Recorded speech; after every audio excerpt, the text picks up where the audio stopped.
കണ്ണൂർ എന്ന് പറയുമ്പോൾ തെയ്യമാണ് അല്ലേ, തെയ്യോത്സവം. നമ്മുടെ കണ്ണൂർ അങ്ങനെ തെയ്യോത്സവം അങ്ങനെ പെട്ടെന്നൊന്നും തീരില്ല. എല്ലാ സീസണിലും തെയ്യം തന്നെയാണ്, തെയ്യോത്സവം തന്നെയാണ്.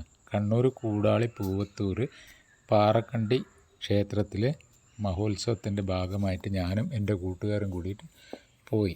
അങ്ങനെ ഒരു കൊച്ചു വീഡിയോ എടുക്കാമെന്ന് വിചാരിച്ചു. ഇവിടെ പോയപ്പോൾ 3 തെയ്യങ്ങളെയാണ് കണ്ടത്. എൻ്റെ വീടിൻ്റെ തൊട്ടടുത്ത് 2 കിലോമീറ്റർ ഗ്യാപ്പില്ല. പക്ഷേ ഞാൻ ആദ്യമായിട്ടാണ് ഇവിടെ പോകുന്നത്.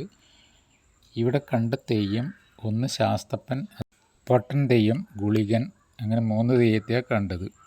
ഇപ്പോൾ ഞങ്ങൾ പോയപ്പോൾ ഇങ്ങനെ അനുഗ്രഹം കൊടുക്കുന്ന കാഴ്ചയാണ് കണ്ടത്. ഞാൻ എന്തായാലും അനുഗ്രഹം വാങ്ങാൻ നിന്നില്ല, കാഴ്ച കാണാൻ നിന്നു.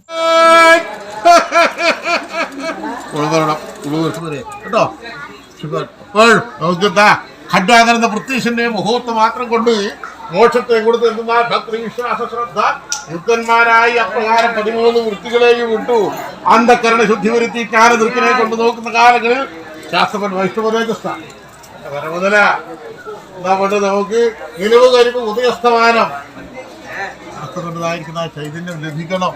ശാസ്ത്ര തരാ. മറ്റൊരു മനോഹരമായ കാഴ്ചയും കൂടി കണ്ടു. വലിയ മുടിയുള്ള ഗുളികൻ്റെ മടിയിൽ ഒരു കുഞ്ഞാവ കിടന്നിട്ട് അത്ഭുതത്തോടു കൂടി ദൈവത്തെ ഇങ്ങനെ നോക്കുന്നു. പിന്നെ കുറച്ച് സമയം കഴിയുമ്പോൾ മുഖമൊന്ന് മാറി ഒരു ഭയത്തോടെയുള്ള നോട്ടമായിരുന്നു. നല്ല ഒരു കാഴ്ച തന്നെയായിരുന്നു അത്, മനോഹരമായൊരു കാഴ്ച.